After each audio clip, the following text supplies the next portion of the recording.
Après le bouddhisme, le christianisme est la seconde religion du Vietnam. Églises et cathédrales parsèment le pays.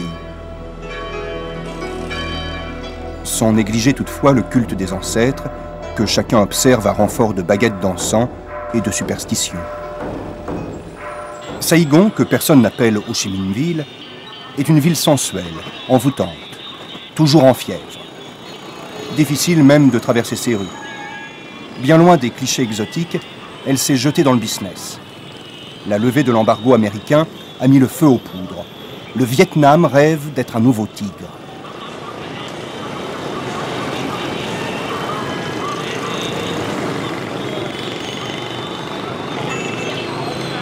Ces rues, ces boulevards, noyés dans un maelstrom, sont des fourmilières où glissent parfois de jeunes élégantes.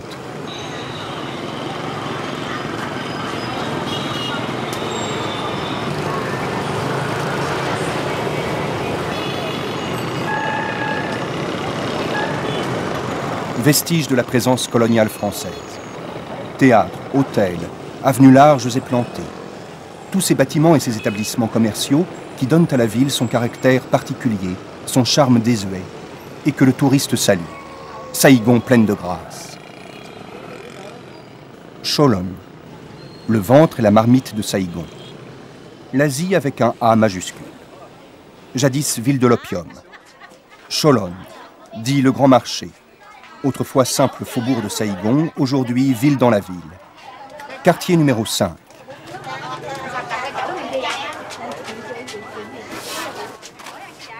On y trouve tous les fruits et les légumes du pays, mais aussi les racines et les animaux séchés, nécessaires à la pharmacopée chinoise.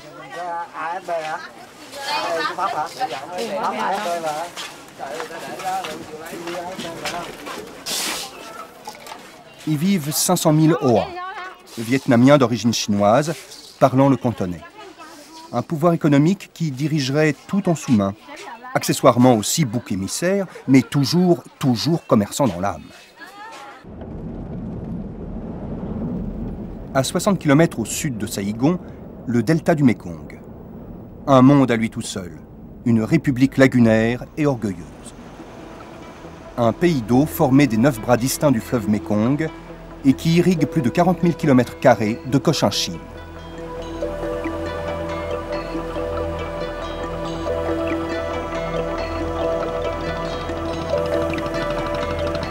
Huit provinces profitent de sa force, de son flux et de ses richesses naturelles.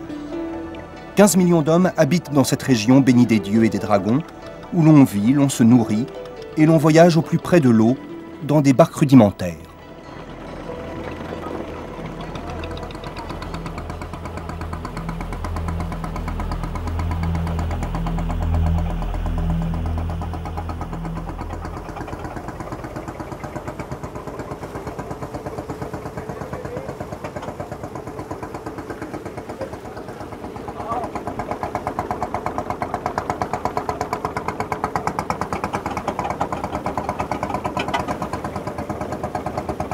C'est là toute votre pêche? Anh bắt được, đánh được ngày nay có nhiều cá đó hả? Đi bán bớt rồi. Il a déjà vendu. Il a déjà vendu. Qu'est-ce qu'il avait pêché comme gros poisson? Anh ơi, đây anh bắt những con cá lớn gì, cá gì anh? Cá nhỏ thôi à. Cá nhỏ là cá gì anh? Cá cơm với... Des poissons comme ça, mais qui sont plus grands. Pêche traditionnelle, mais aussi culture horticole. Vergers immenses, merveilleux de fruits et de couleurs entre chaque arroyo.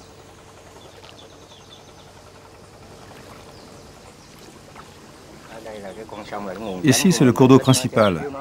On s'en sert pour arroser. Si ce cours d'eau n'existait pas, on serait malheureux. On s'en sert pour arroser, pour consommer, boire, manger. Le dernier mois de l'année et le premier et deuxième mois de l'année qui suit, c'est sec. Alors le troisième mois et quatrième mois, l'eau salée arrive et on arrose moins. Comme une petite Venise agricole et tropicale, 1000 formes, 1000 parfums, 1000 odeurs, 1001 saveurs. Plantation à l'échelle d'une région entière.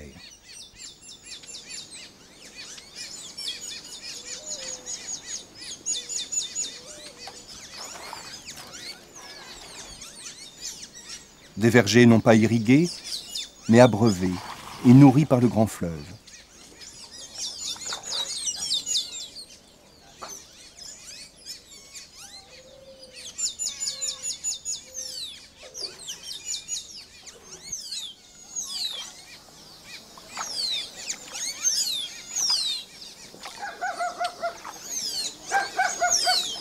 Une vie paisible, presque en dehors du temps et du monde.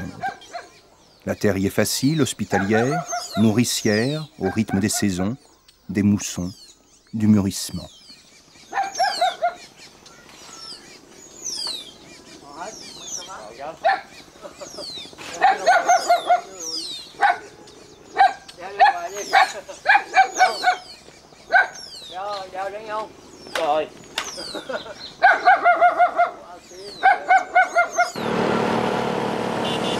Faute de développement, le train ici n'est que très peu utilisé par les Vietnamiens. On lui préfère la route et les transports en commun dans de vieux autobus ou des mini-cars japonais très prisés. 1932, c'est la distance qui sépare cette station-service d'Hanoï, la capitale, au nord.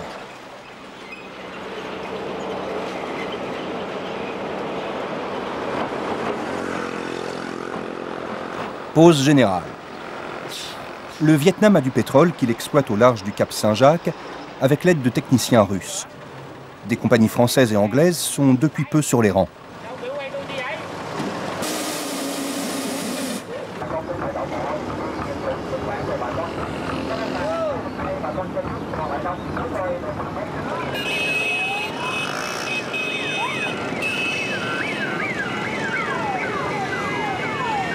Saigon, sa force, son énergie vitale.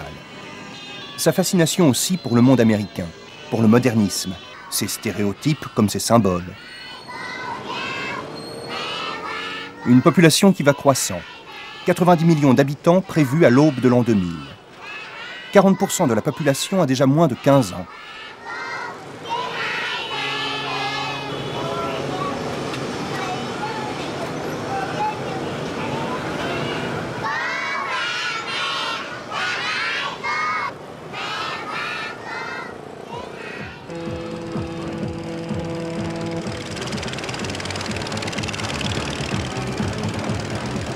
Et toujours la proximité, l'omniprésence de l'eau, princière, la rivière Saigon, royale, le Mékong. En bas des quais, un carrousel de bateaux, de barques, de navettes entre les rives, de jonques. Ce n'est pas Hong Kong, mais toujours Saigon, au royaume de l'eau. Un Vietnam éternel.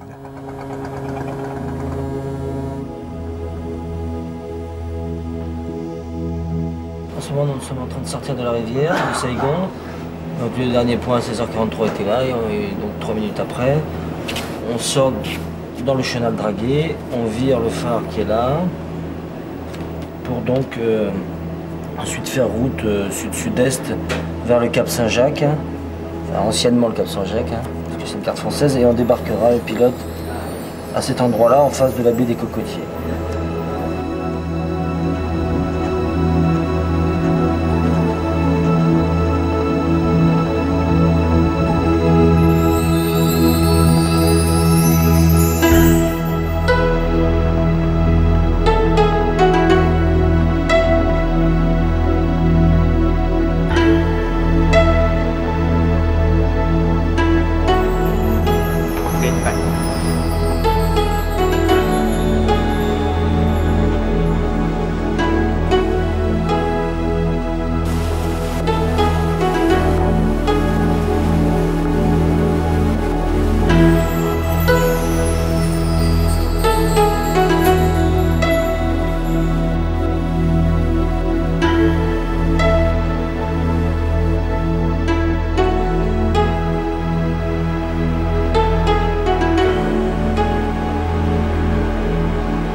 bien sûr.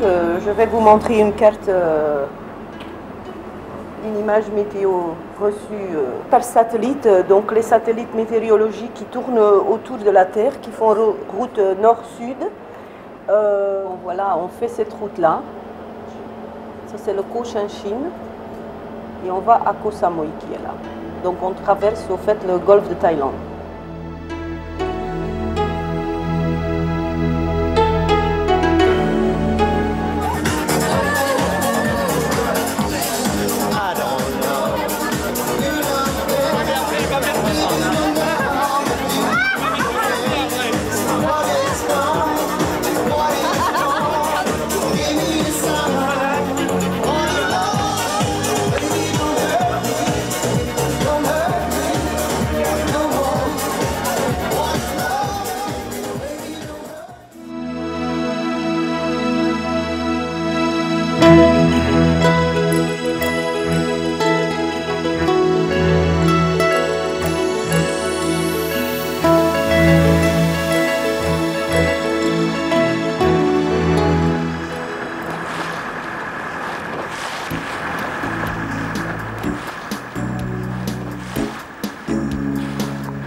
« 548 milles marins, soit plus de 1000 km, nous séparent désormais de l'agitation de Saïgon. Calme et voluptueuse, l'île thaïlandaise de Koh Samui s'offre à nous.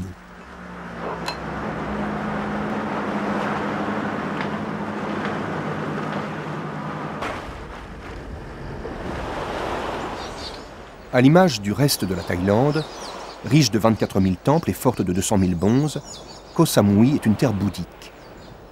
Entouré de créatures divines aux couleurs éclatantes, se dresse le temple du grand Bouddha.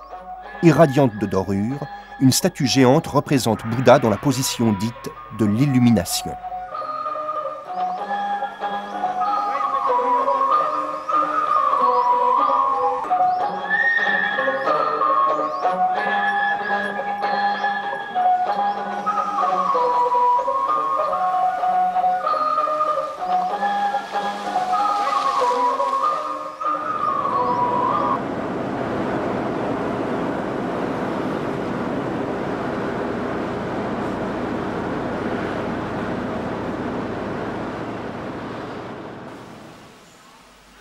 Du fait de son éloignement des grands centres religieux du pays, peu de moines vivent à Koh Samui. Mais dans un petit monastère, l'un d'entre eux est l'objet d'une singulière vénération, comme en témoigne sa statue recouverte de feuilles d'or.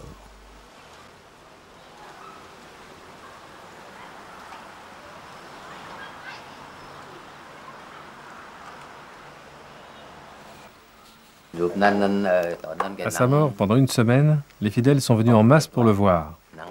Pour eux, il était le moine le plus important de toute la région.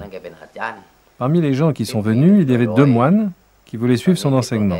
Je suis l'assistant de l'un d'eux. Une semaine avant sa mort, le maître a écrit qu'il allait bientôt mourir, mais ses fidèles ne l'ont pas cru. Alors il s'est mis dans la position du lotus et a attendu la mort.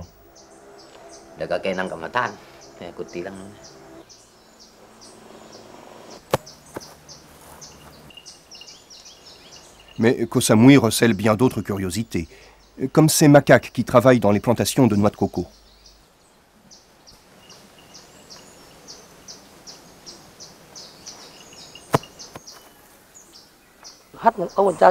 Ce singe provient de la province de Sulatani. On l'a capturé dans la forêt. On le dresse pendant 5 ou 6 mois. Vous pouvez nous dire comment vous le faites travailler? Je lui caresse la main et il comprend qu'il doit cueillir la noix de coco en la faisant tourner. Et l'époque de la récolte dure combien de temps? 3 mois. On se sert des singes pendant la saison qui dure 3 mois. On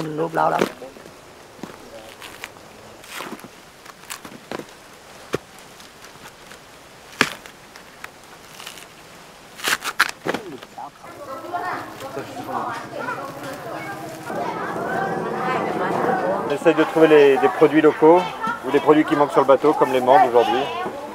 Là, ça a l'air bien, donc on achète. Les mangues du Koh Samui ont l'air bien. Réputés mondialement.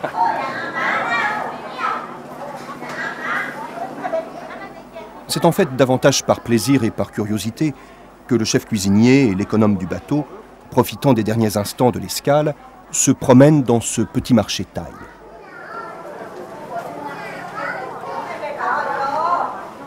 Il y a du basilic frais aussi, non?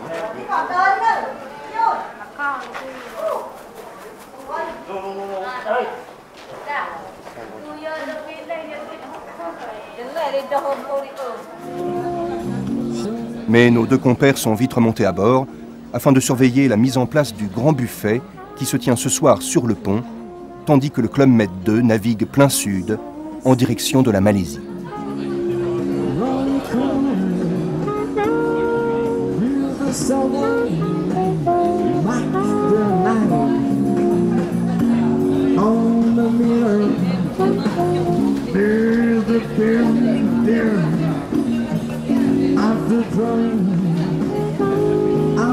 Ça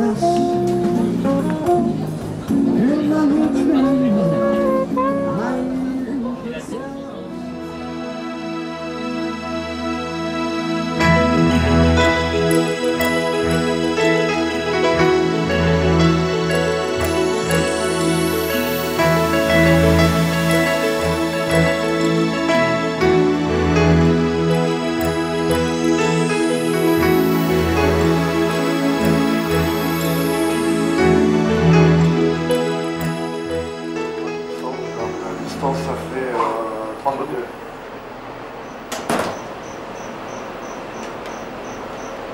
Passing course 1707. Richard, 180.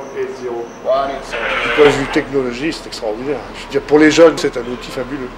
Pour moi aussi d'ailleurs. Mais je veux dire, pour eux, c'est vraiment des bateaux d'avenir. Ils ont à bord tout le matériel le plus moderne qui soit. Pour améliorer la sécurité du navire, pour améliorer l'information, c'est extraordinaire. L'année dernière, on a été dans 3 ou 4 îles où les gens n'ont jamais vu un bateau aussi grand, aussi beau, n'ont jamais vu de paquebot non plus. Et on a été reçus comme on a été reçus 200 ans plus tôt. Et ça, c'est extraordinaire. Les gens qui ont fait ces voyages-là, quand ils reviennent, ils n'ont pas de mots pour exprimer ce qu'ils ont vu. Entre deux haies de musiciens frappant sur leur kertok, nous débarquons en Malaisie. Les sons, les couleurs, les visages, tout ici est différent.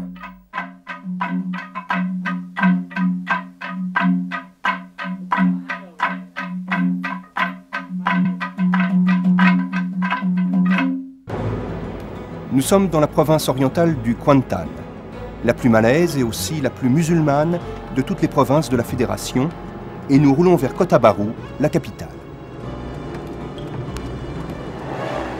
Centre-ville. Sur Merdeka Square, la place de la Liberté, règne un calme provincial. L'heure de la prière approche.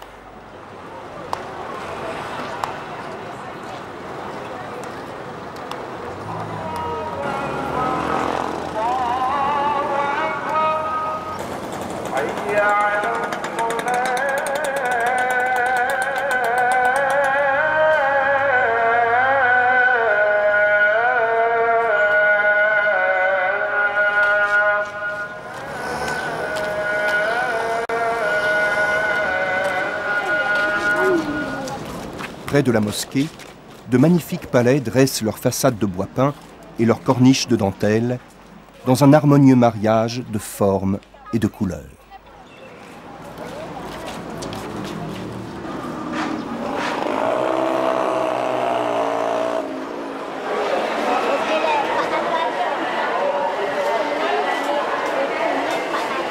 Au marché central, les couleurs éclatantes des costumes, des fruits et des légumes se mélangent comme les peintures sur une palette. Sur fond de radio diffusant un programme religieux en provenance de la mosquée, on parle, on rit, on s'évente. Ici règne la bonne humeur.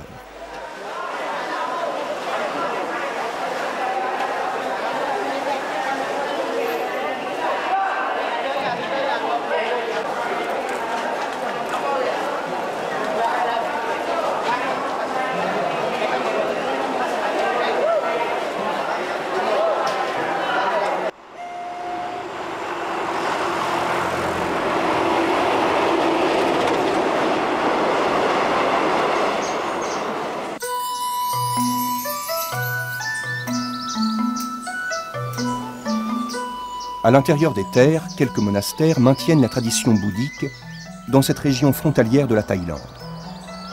Supplanté par l'islam dès le XIVe siècle, le panthéon bouddhique, peuplé d'étranges divinités et d'innombrables créatures fantasmagoriques, continue d'influencer et de nourrir l'art populaire malais.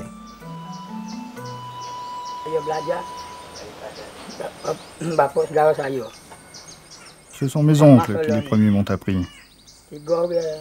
Puis ensuite, j'ai eu 3 maîtres.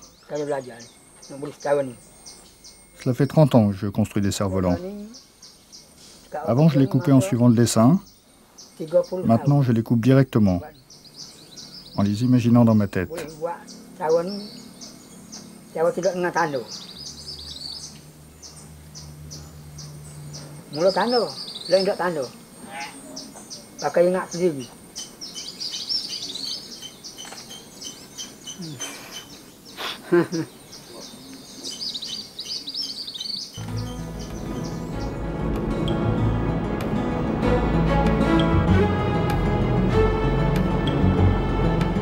Avant de regagner le bateau, nous effectuons un ultime détour.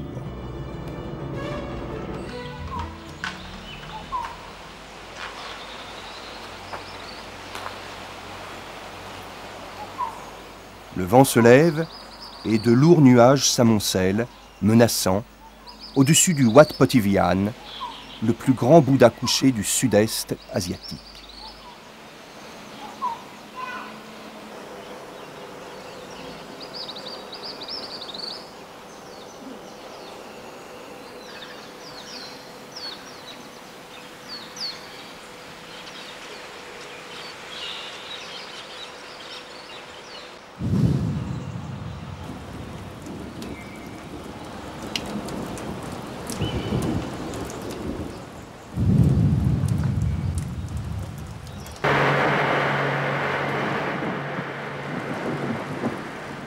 L'orage éclate et les trombes d'eau qui s'abattent sur la mer enveloppent soudain le Club Med 2 d'un épais rideau opaque.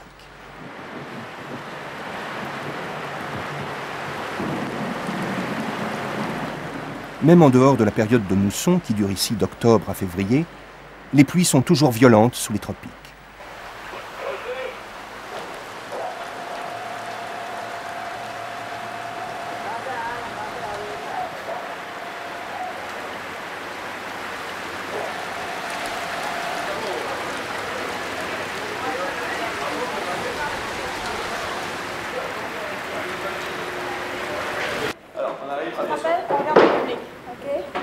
Derrière, milieu, devant, hop, derrière, boum. Milieu, derrière. Pendant que le Club Med 2 lève l'ancre et fait route toujours plus au sud, l'équipe d'animation répète le spectacle du soir.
Cette nouvelle escale nous mène à Cherating, dans la province de Pahang.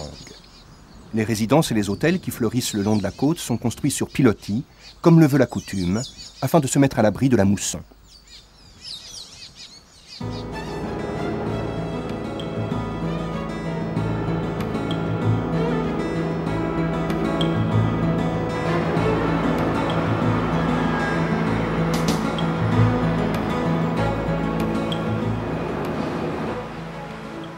Notre guide nous propose de faire une halte dans un kampong, ce qui veut dire village en malais. Il souhaite nous présenter l'une de ses habitantes, une adorable grand-mère. Vous utilisez le charbon? J'ai un autre four, mais je préfère utiliser le charbon. Je préfère cuisiner au charbon. Vous pouvez nous faire visiter votre maison? Oui, si vous voulez.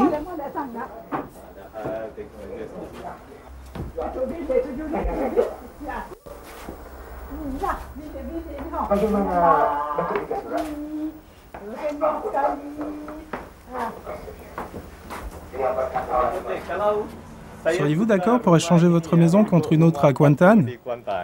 Oui, si vous me la donnez, je la prends. Mais vous aimeriez déménager? Alors là, non, car j'habite ici depuis que je suis toute petite et j'aime bien cette maison. Je ne changerai pas et puis je n'ai pas d'argent de toutes les façons.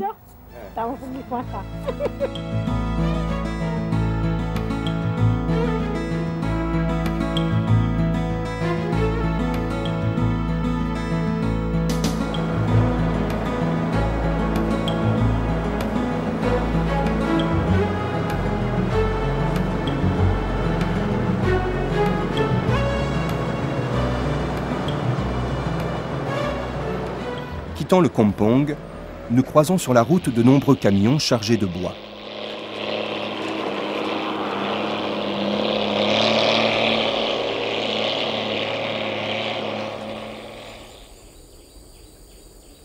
La jungle malaisienne constitue la plus ancienne forêt de la planète et renferme une incroyable diversité d'espèces, à l'exception de l'EVA, importée du Brésil.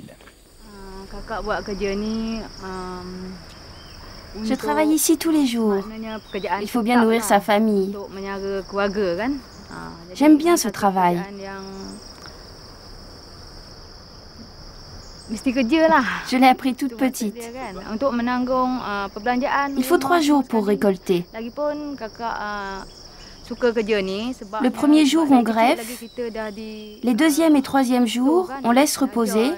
Et le 4e jour, on recommence la coupe.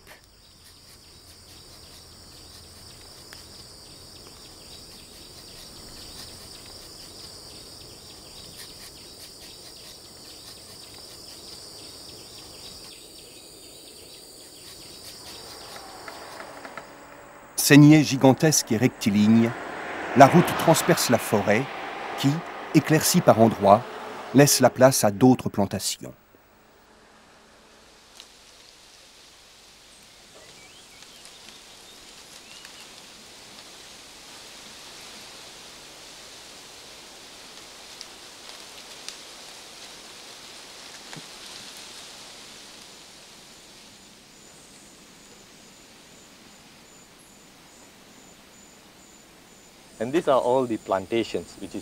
Là se trouve la plantation d'arbres à huile de palme.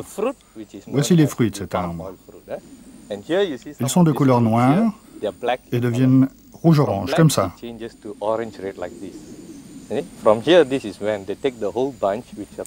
On prend les grappes qui contiennent entre 350 et 600 fruits et on les emmène dans une usine où elles sont vaporisées avec de l'air chaud pour en détacher les fruits. Quand vous pressez le fruit, vous avez une pulpe rouge avec laquelle on fait de l'huile alimentaire ou de l'huile solaire.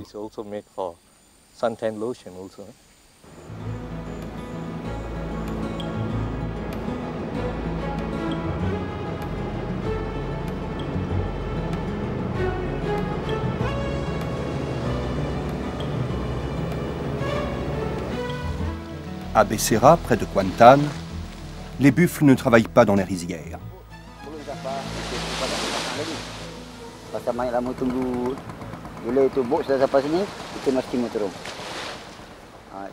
Quand je vois le bateau arriver, j'attelle le buffle au chariot. Mais pourquoi utilisez-vous un buffle?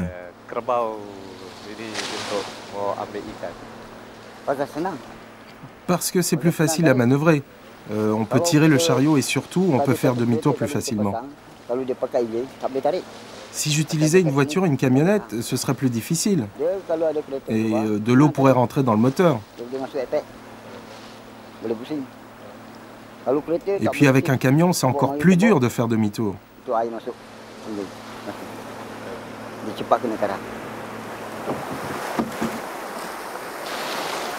Transportés à terre, les poissons, une sorte d'anchois, sont ensuite ébouillantés dans l'eau salée avant d'être mis à sécher.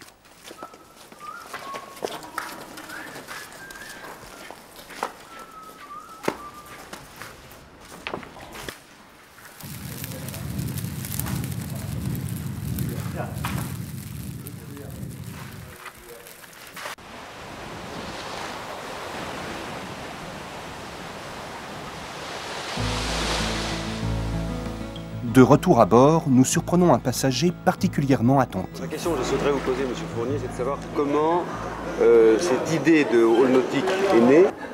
Oui, bien, il fallait absolument profiter de l'énorme stabilité du navire lui-même pour créer une véritable plage fixe. Et c'est ce que nous avons fait. Et je suis bien content que ce soit fait comme ça parce que ça permet vraiment d'avoir une sensation de confort, de sécurité, de ne pas bouger s'il y a un gros bateau qui passe à côté, de ne pas bouger au moment où les hors-bords arrivent. Et là, on a vraiment le confort total.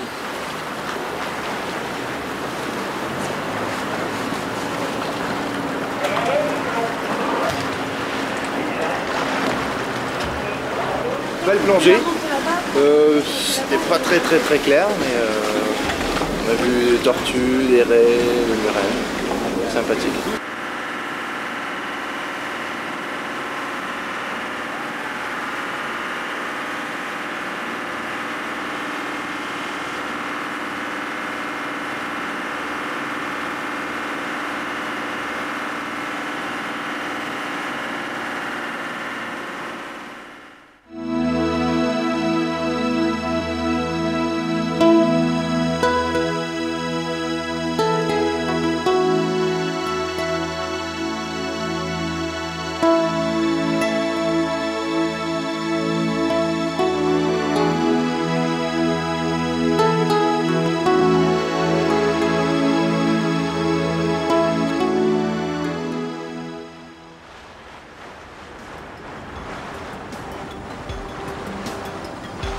Tioman est une île mystérieuse, pleine de légendes.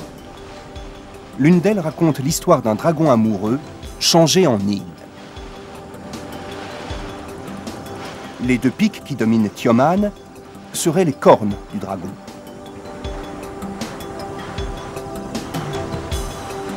Lorsqu'ils tournèrent le film South Pacific, les cinéastes d'Hollywood cherchèrent le paradis perdu afin de symboliser l'île légendaire de Bali Ha'i.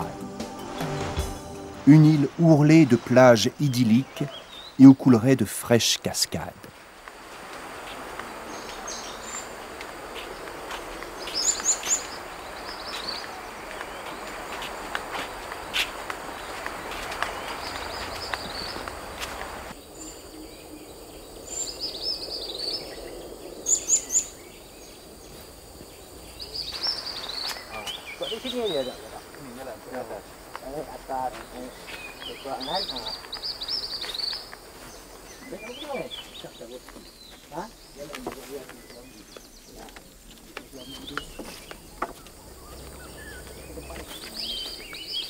Aucune route ne traverse Tioman, qui préserve ainsi tout son mystère.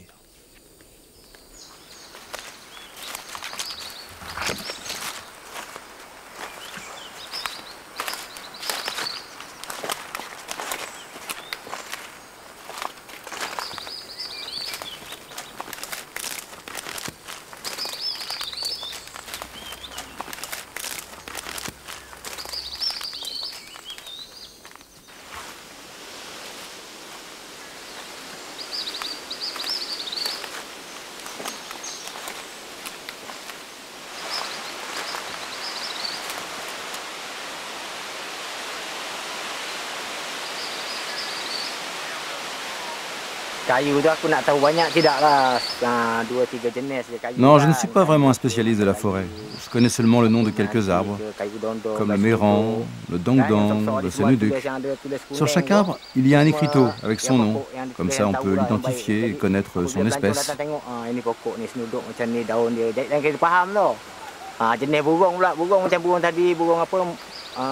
Il y a aussi des oiseaux ici, comme le mirbé ou le minor. Oui, oui, il y a beaucoup d'espèces d'oiseaux dans cette forêt.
Dans un crépuscule couleur de miel, lentement, comme avec regret, le Club Med 2 s'éloigne de Tioman en direction de Singapour.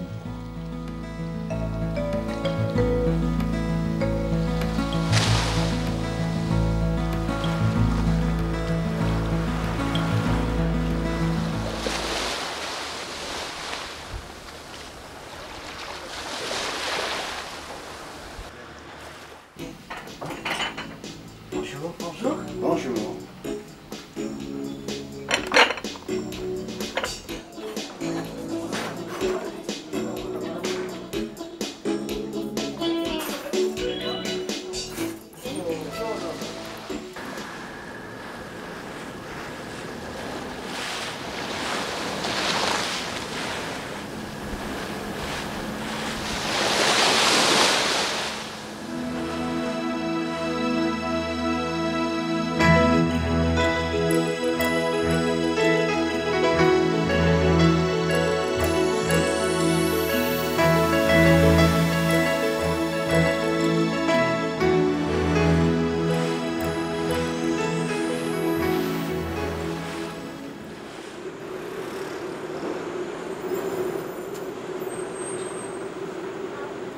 Entre océan Indien et Pacifique, à l'extrême sud de la péninsule malaise, Singapour, îlot minuscule, est avec la Corée du Sud, Taïwan et Hong Kong, l'un des 4 dragons du sud-est asiatique.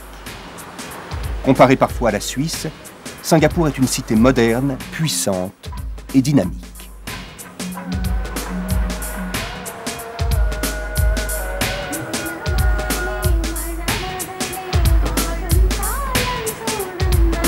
Les vitrines des magasins chics et les miroirs bleutés des façades d'immeubles renvoient l'image d'une cité impeccable et ordonnée que l'Occident fascine.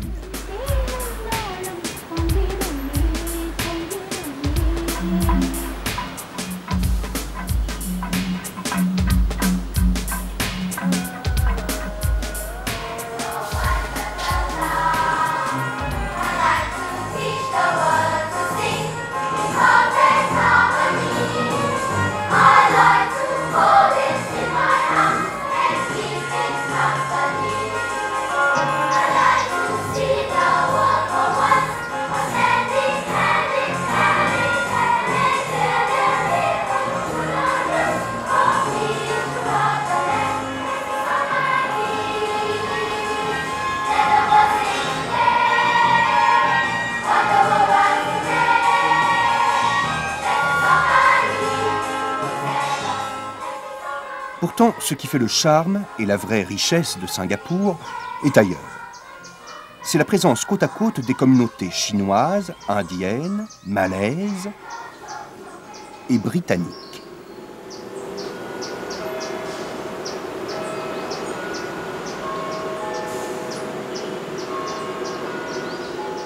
Sous le regard de Sir Raffles, le fondateur de Singapour, nous arrêtons un authentique cab anglais.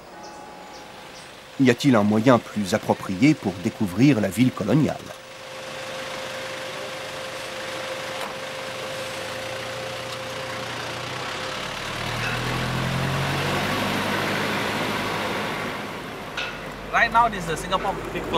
Ici à ma droite, c'est le club de cricket de Singapour. On l'appelle le SCC. C'est un club qui existe depuis très longtemps. Et à ma gauche, c'est la Cour suprême. Vous voyez, c'est un tribunal très ancien, installé ici depuis de nombreuses années.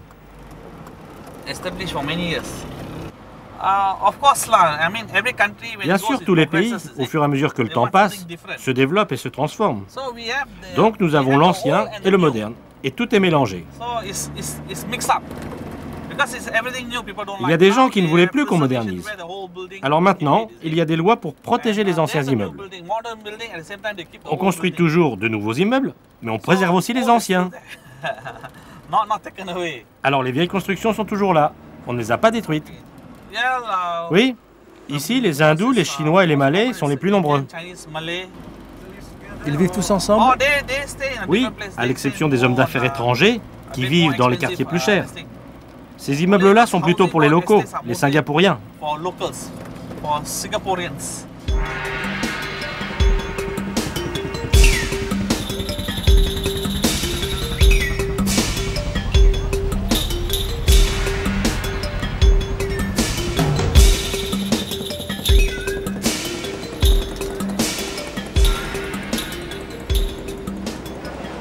Chinatown. C'est en 1821 que débarquent à Singapour les premiers Chinois. Coléis pour la plupart, ils sont originaires de la province de Canton. Installés à Chinatown, leurs descendants dominent aujourd'hui le commerce de Singapour.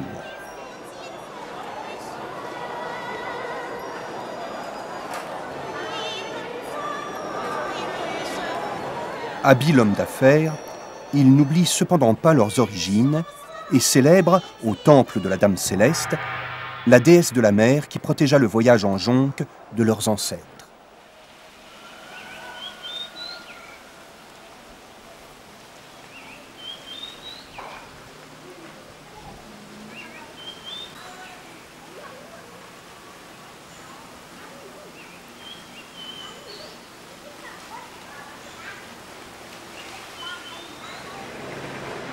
Arab Street. Les Chinois sont préoccupés par la réussite. Les Malais par la religion. Si vous demandez à un chauffeur de taxi malais de vous attendre, quand vous reviendrez, il sera en train de lire le Coran. Près de la mosquée du sultan, quelques maisons témoignent de la richesse passée des marchands arabes. Aujourd'hui, la communauté malaise vit loin du centre de Singapour.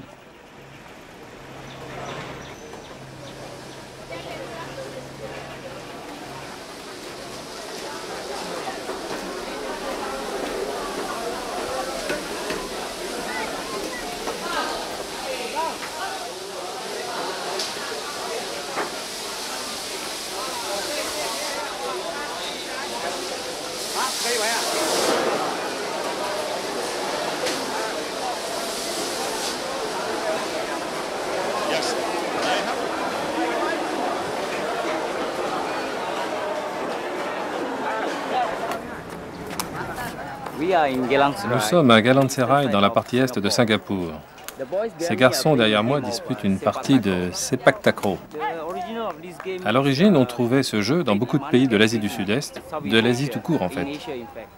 Au Laos, on l'appelle takraw. Ici, à Singapour, on l'appelle separaga. Au fil du temps, le nom est devenu sepak takraw. Et c'est sous ce nom que nous en faisons la promotion dans le monde.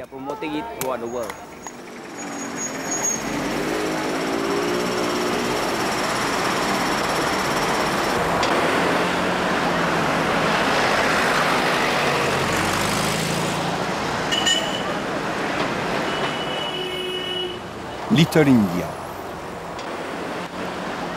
À Singapour, on a coutume de dire Si vous voulez aller en Inde, vous prenez soit l'avion pour Bombay, soit un taxi pour Serangoon Street.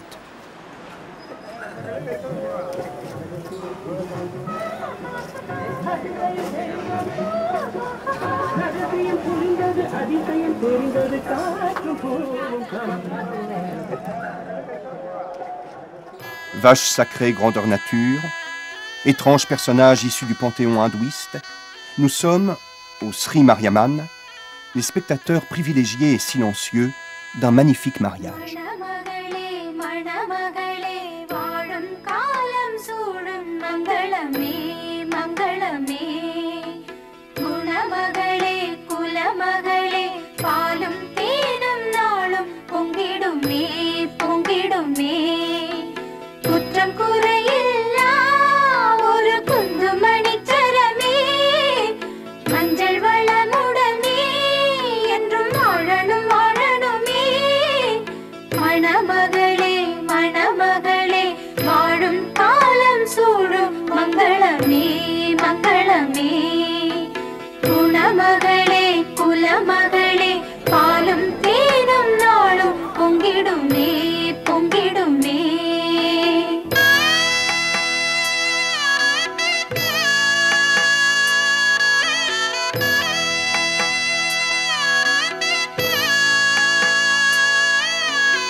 Cette cérémonie est célébrée selon le rite hindou.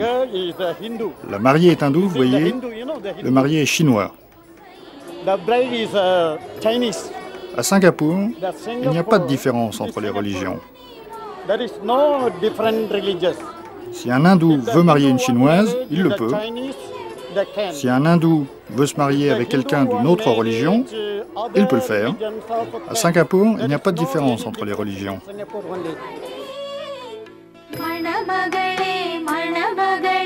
வாழும் காலம் சூழும் மங்களமே மங்களமே